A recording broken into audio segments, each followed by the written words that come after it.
So we have started the revision session. It's the third revision session and हमने जो start किया है paper LESCO का पास पेपर से, ये इस वीक का फर्स्ट रिवीजन सेशन है. सो क्वेश्चंस काफी डिस्कस हो चुके हैं. यहाँ पर एक क्वेश्चन है, which of the following statement is true? The current in the discharging capacitor grows linearly, exponentially or decays exponentially. अच्छा, यहाँ पर करंट डिस्चार्जिंग कैपेसिटर में डीकेज एक्सपोनेंशियली. करंट डिक्रीज होता है, एक्सपोनेंशियली डिक्रीज होता है, डीके होता है. कभी भी लीनियरली नहीं होता क्योंकि इसमें एक चार्जिंग एलिमेंट होता है, charge storing element. So that's why वो इलेक्ट्रिक चार्ज को स्टोर करता है, जिसकी वजह से टाइम कांस्टेंट हम डिफाइन करते हैं. For which of the following materials the saturation value is the highest? Saturation value ferromagnetic material की सबसे ज्यादा होगी, लेकिन यहाँ पर इन तीनों मटेरियल्स को छोड़ के अगर फेराइट्स की बात करें तो मुझे उसके पीछे का कॉन्सेप्ट नहीं पता, लेकिन इसका करेक्ट ऑप्शन था ferrites. The straight line of magnetic flux is defined as a line vertical to the flux lines. The mean length of a ring-shaped a line of magnetic flux which does not follow the designed path.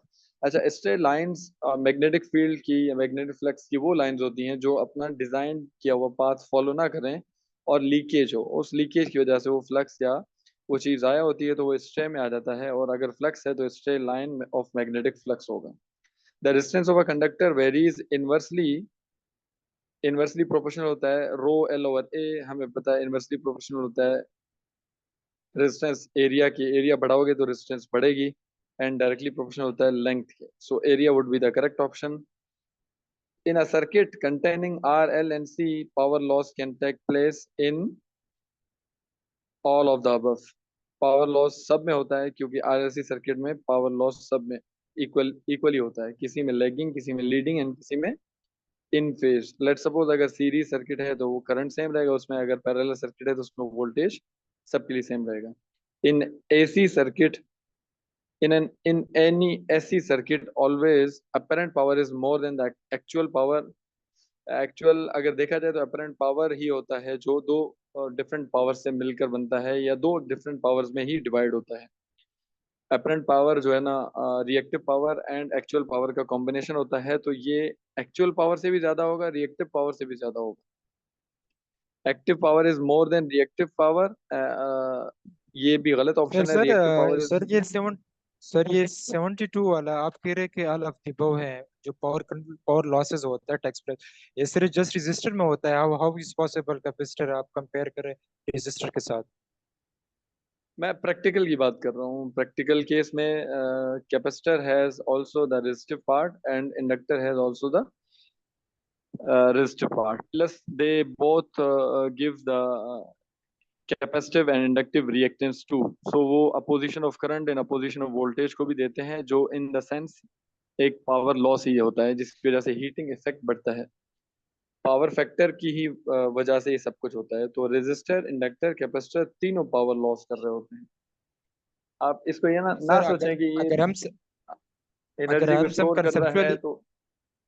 नहीं नहीं नहीं sir, अगर हम conceptually Ohm's law से देखा जाए ना, we और आर से ना, अगर हम डीसी की बात करें ना, तो वहां से अगर हम वोल्टेज करंट पे डिपेंड करते तो यहाँ पर जो हम पावर बनता है वी और आई जो है ना, तो यहाँ पर रजिस्टर की बात हो रही है. तो हम सिर्फ रजिस्टर क्यों क्यों नहीं कह सकते कि पावर लॉस जो ओनली रजिस्टर है, न कि इंडक्टर और कैपेसिटर है ना? इसको हम मिक्स तो नहीं कर एक्चुअल सकते उसके साथ. बिल्कुल आप सही बोल रहे हैं, लेकिन इसमें दूसरा कॉन्सेप्ट ये भी है कि capacitive reactance and capacitive inductance की वजह से भी तो पावर लॉस होता है ना. हम लेते हैं ना मल्टीप्लीकेशन में. लेट सपोज मैं फॉर्मूला बता देता हूँ. आई स्क्वायर ओवर एक्स लेते हैं, V square sorry V square over X लेते हैं, I I square into X लेते हैं, या फिर आई स्क्वायर इंटू जेड लेते हैं या नहीं लेते हैं, जिसमें इंडक्टिव एंड कैपेसिटिव होता है. जबकि इम्पिडेंस हमें पता है किसी सर्किट की equivalent to R plus X C या एक्सएल या फिर इन दोनों के कॉम्बिनेशन से ही बनती है. तो ओवरऑल इम्पिडेंस पर पावर लॉस डिपेंड कर रहा होता है, ना कि सिर्फ रेजिस्टर पार्ट पर. जैसे कि ट्रांसमिशन लाइंस की आप बात कर लें तो उसमें कैपेसिटिव, इंडक्टिव ये चीजें भी होती हैं, तो उसमें जो पावर लॉस होता है वो सिर्फ उसके जो है ना रेजिस्टिव पार्ट की वजह से नहीं होता, उसके इंडक्टिव पार्ट की वजह से होता है, उसके कैपेसिटिव पार्ट्स की वजह से होता है, जिसकी वजह से उसकी ओवरऑल रेजिस्टेंस या फिर opposition of power flowing capacity बढ़ जाती है, जिसकी वजह से पावर लॉस होने लग जाता है लाइन के अंदर। तभी तो हम कहते हैं इन चीजों को एनहांस करना है। तो इम्पिडेंस पे डिपेंड करता है, रेजिस्टेंस पे डिपेंड नहीं करता। फर्दर अगर इसके पीछे कोई कॉन्सेप्ट आप बनाना चाहें तो वो रजिस्टर का बन सकता है, लेकिन I would go for all of the above. बाकी करेक्ट ऑप्शन क्या था, उन्होंने क्या चूज किया था, वो फिर उन पर डिपेंड करता है। फर्दर क्वेरी हुई थी या नहीं, ये एक अलग चीज है। ओके। इन एनी ऐसी सर्किट, अपरेंट पावर जो है ना वो एक्चुअल पावर से हमेशा ग्रेटर देन होता है, क्योंकि वो कॉम्बिनेशन ऑफ बहुत रिएक्टिव एंड एक्टिव पावर होता है, या फिर एक्चुअल पावर होता है। What will be the magnetic potential difference across the air gap of 2 centimeter length in magnetic field of 200 ampere turn? So इस पे जो है ना आई थिंक सो जो फॉर्मूला यूज करेंगे वो ampere turn divided by I think सो कोई लेंथ होगा क्या इसका फॉर्मूला, जो मैग्नेटिक मैग्नेटिक मोटिव फोर्स है, अगर हम इसका फॉर्मूला निकालें अकॉर्डिंग टू लेंथ, तो लेंथ के जरिए हम उसकी डिवीजन में अगर लेंथ को ले लें तो उसका आई थिंक सो आंसर आ जाएगा। बाकी करेक्ट कीजिएगा मुझे, इसका अगर कोई करेक्ट ऑप्शन आपको मिल जाए तो बताइएगा।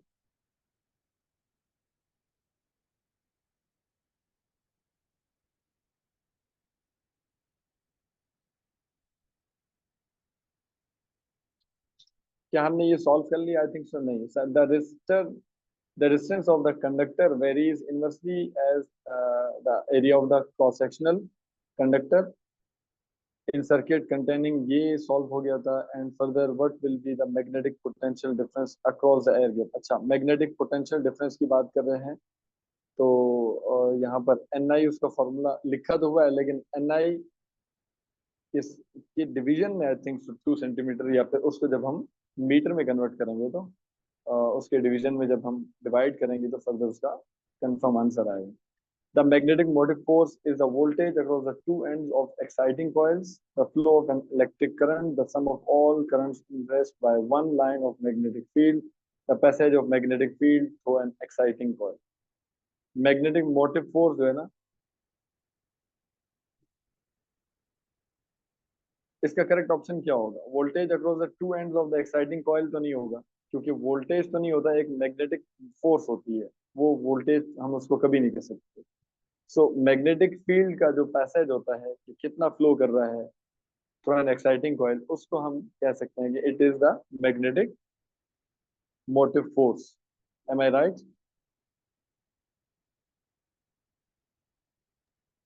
जी जी सर, लेट्स दोबारा मूव। रिपीट किया क्या आपने hello.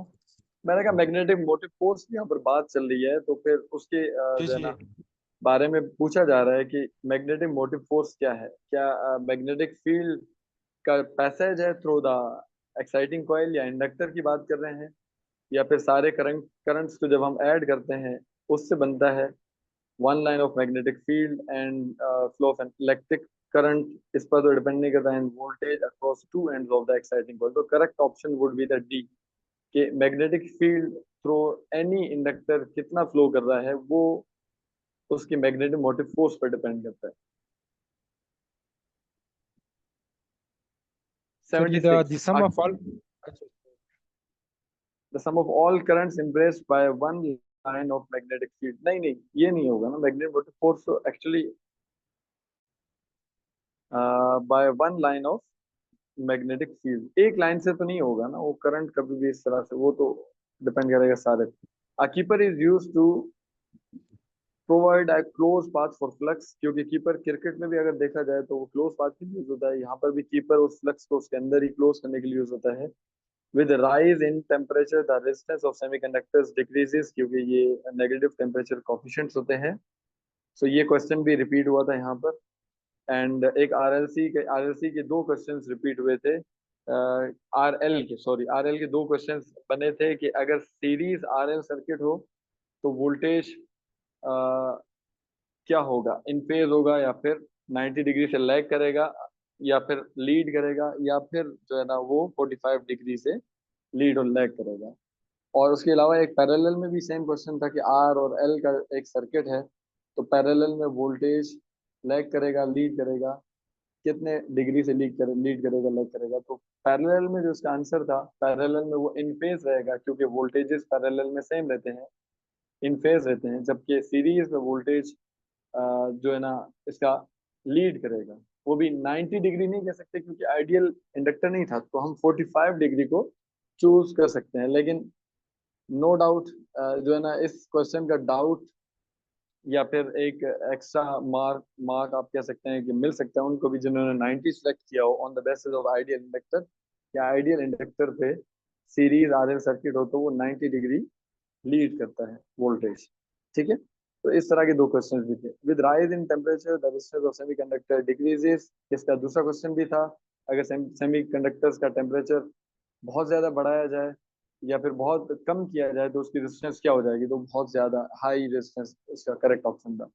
The resistance of a copper wire is 200 metre long,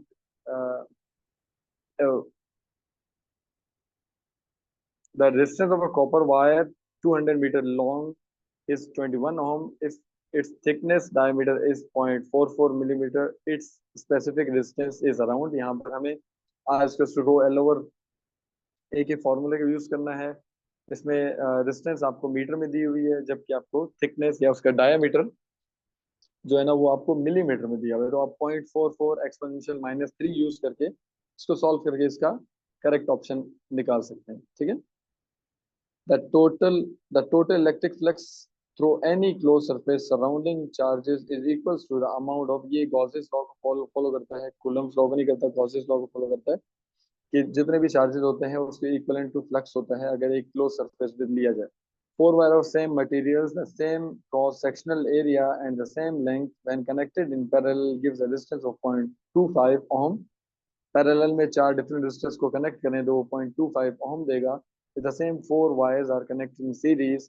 late suppose अगर हम एक रेजिस्टर जो है ना 0.25 हमें इक्विवेलेंट मिल रहा है तो हम कंसीडर करेंगे तो एक रेजिस्टर 1 ओम का था, तभी तो जो है ना 1/4 करेंगे तो 0.25 आएगा, क्योंकि हमें पता है सेम रेजिस्टर्स ऑफ पैरेलल में तो हम उसकी रेजिस्टेंस को डिवाइड करते हैं उसके नंबर ऑफ रेजिस्टर्स से। तो लेट सपोज 1 ओम था तो 1/4 हो गया, चार रेजिस्टर्स लगे हुए थे, 1/4 0.25 आता है। अब हमें पता चल गया कि एक रेजिस्टर 1 ओम का लगा हुआ था, तो हम सीरीज में सबको डायरेक्टली सम करेंगे तो उसका आंसर आ जाएगा which would be 4 ohm. Which of the following statement is correct? The magnetic flux inside an exciting coil is lower than its outside surface. The magnetic flux inside the exciting coil is greater than its outside surface. अच्छा, magnetic flux की बात करें,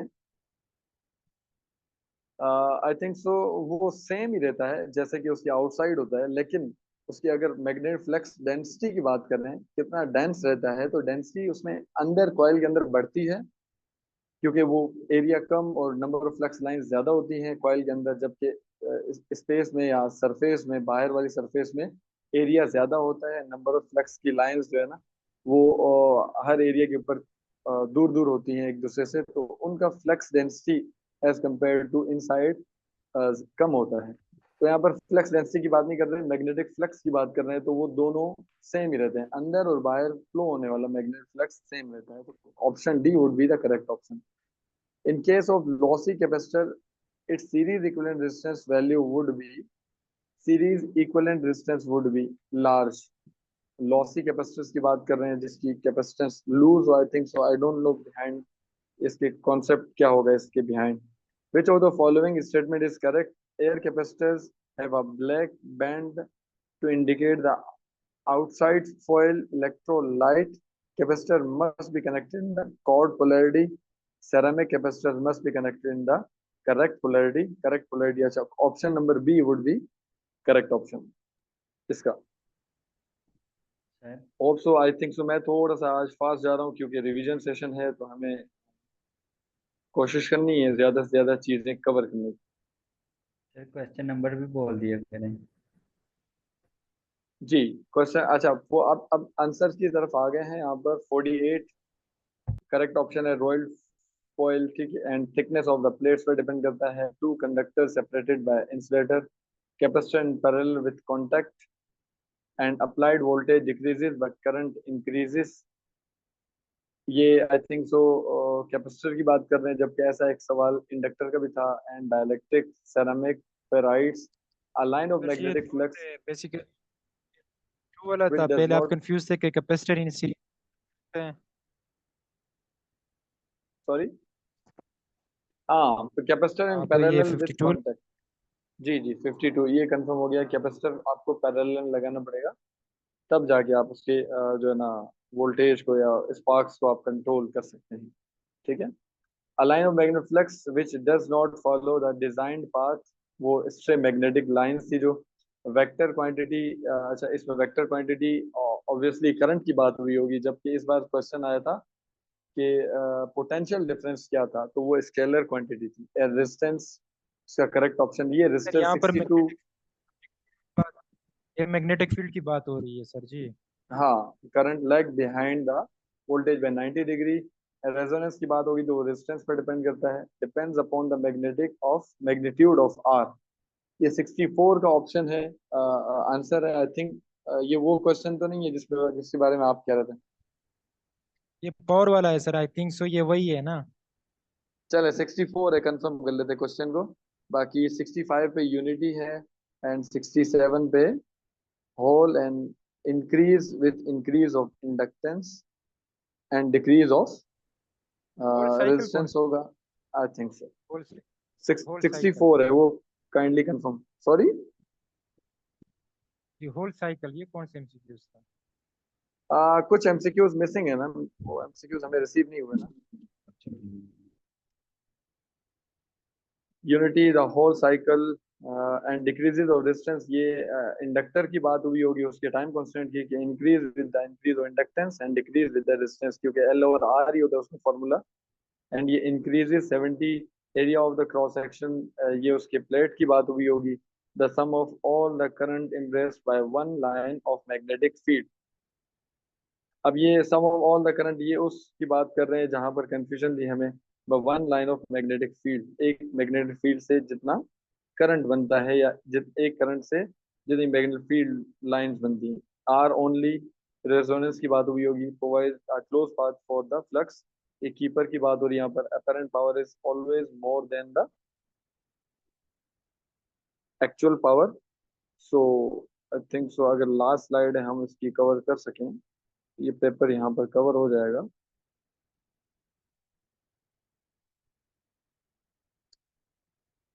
E is equals to D over E, 63% of the maximum value RLC circuit तीनों पर depend करता है। Manganese जो repeat हुआ था इस बार भी, current in phase with the voltage resistance पे। And voltage silver and copper को क्लिक किया गया था, जबकि आयरन उसमें फेरोमैग्नेटिक मटेरियल था, उन्होंने डाया या फिर पैरा का पूछा हुआ था। रेक्टेंगुलर होगा हार्ड ड्रॉन मटेरियल्स का। Conductor increase with increase of capacitance and increase of resistance, ये फिर कैपेसिटर्स के टाइम कांस्टेंट की बात हो रही है, जिसका फॉर्मूला है RC। फर्दर एक लास्ट स्लाइड है इसकी, अगर कंप्लीट हो पाए हमारी।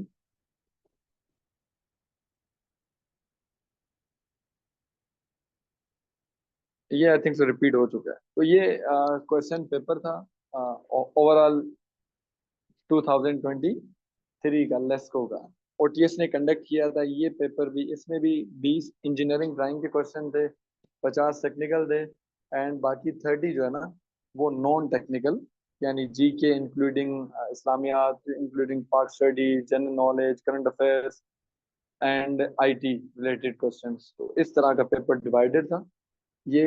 इसके फौरन बाद हम जो है ना लेटेस्ट पेपर जो हुआ था उसको स्टार्ट करने जा रहे हैं इंशाल्लाह। होपफुली उसको कवर करने के बाद हम फेस्को के पेपर को कवर करेंगे रिवीजन में। Is there anyone who can generate the Zoom meeting and kindly share the link in the sir group? ठीक है, सेशन एंड करते हैं यहाँ पर। आप कुछ पूछना चाह रहे हैं तो पूछें। सर जी फेसबुक का कब क्या होगा टेस्ट, कब होगा, कोई है अंदाजा? है? फेसबुक का टेस्ट अच्छा, डेडलाइन यहाँ कब पर है? एंड कर दें काइंडली इसको, रिकॉर्डिंग को।